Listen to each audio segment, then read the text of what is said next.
দুস্থ শিশুদের নিয়ে পিকনিকের আয়োজন করলেন নকশালবাড়ির সমাজসেবী বিদ্যুৎ দাস। আজ নকশালবাড়িতে 450 জন দুস্থ শিশুদের নিয়ে পিকনিকের আয়োজন করেন সমাজসেবী বিদ্যুৎ দাস। এদিন নকশালবাড়ির রথখোলা টুকরিয়াঝাড় বন বিভাগ সংলগ্ন মাঠে এই পিকনিক অনুষ্ঠিত হয়।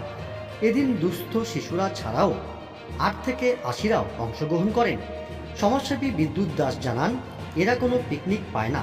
নতুন বছরে এই দুস্থ শিশুরা পিকনিক যেতে চায় এবং তাদের সমস্যার জন্য তারা যেতে পারেন না।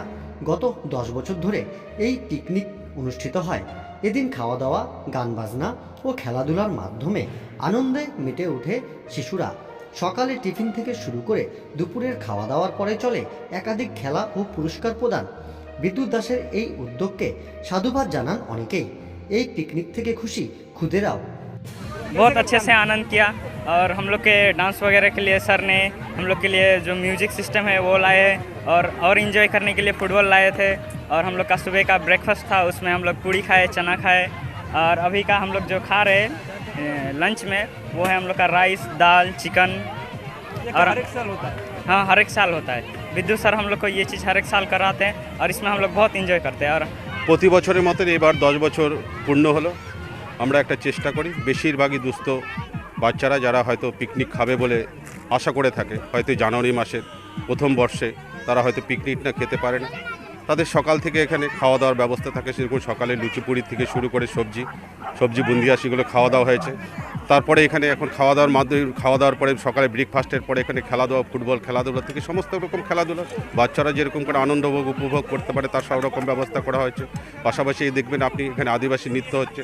পাশাপাশি যেসব বাচ্চারা হয়তো পিকনিক যাবো বলে আশা করে থাকে, বছরের প্রথমে আমি সেই ব্যক্তিগতভাবে পিকনিকটা করে দেওয়ার ব্যবস্থা করে থাকি। কত বছর ধরে চলছে এই পিকনিক? 10 বছর থেকে চলছে। খাওয়া দাওয়া হচ্ছে? সকালের মেনুতে ছিল আপনার মটর ডাল, পুরি আর কিছু বুন্দিয়া ছিল। তারপরে চকলেট যা দেওয়া পরিবেশন করা হয়েছে। খেলাধুলার মাধ্যমে পুরস্কার বিতরণ করা হয়েছে। তারপরে এখন আপনার রয়েছে আপনার ডিনারে রয়েছে এখানে চিপস থেকে রয়েছে চিকেন, ডাল, আপনার সবজি, ভাত, সব রকম ব্যবস্থায় রয়েছে। বাচ্চারা আনন্দ উপভোগ করছে। আমারও তো আনন্দ লাগছে বছরের প্রথম দিন বাচ্চাদের সাথে একসাথে থেকে আনন্দ উপভোগ করার জন্য। আমাকে উদ্দেশ্যকে সামনে রেখে এই ধরনের আয়োজন। দেখুন, সবাই তো আর পিকনিক যেতে পারে না। তার মধ্যে প্রথমে বললাম যেটা বেশিরভাগ বাচ্চা যারা দুস্থ পরিবার থেকে এসছে তাদের একটা পিকনিক দিয়ে আমার মনে হয় নিজেকে আনন্দবোধ মনে করি। বছরের প্রথম দিনে এরা হয়তো পিকনিক যেতে পারে না, আর বাদবাকি সবাই পিকনিক যায়। এরা হয়তো দেখে ভাবে হয়তো আমরা যদি পিকনিক গেলে ভালো হতো। তার ব্যবস্থাটুকু করে, এতটুকুই করে, নিজে ব্যক্তিগতভাবে তার ব্যবস্থাটুকু করে থাকে। কত বাচ্চা আজকে রয়েছে?